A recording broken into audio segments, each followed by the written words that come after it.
كده نور هي دي الضحيه. صباح الخير. صباح النور. بس معلش ينفع تقفل؟ ايه اللي انت بتعمله ده؟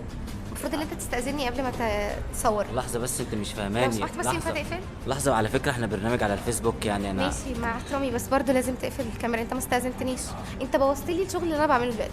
لا والله بجد انا اسف. خلتني انا كده مش هعرف ارجع تاني اكتب. انت قطعت لي حبل افكاري. يعني انت كنت بتكتبي ايه طيب؟ انا شاعره وبكتب شعر، بخلص قصايدي دلوقتي بجد؟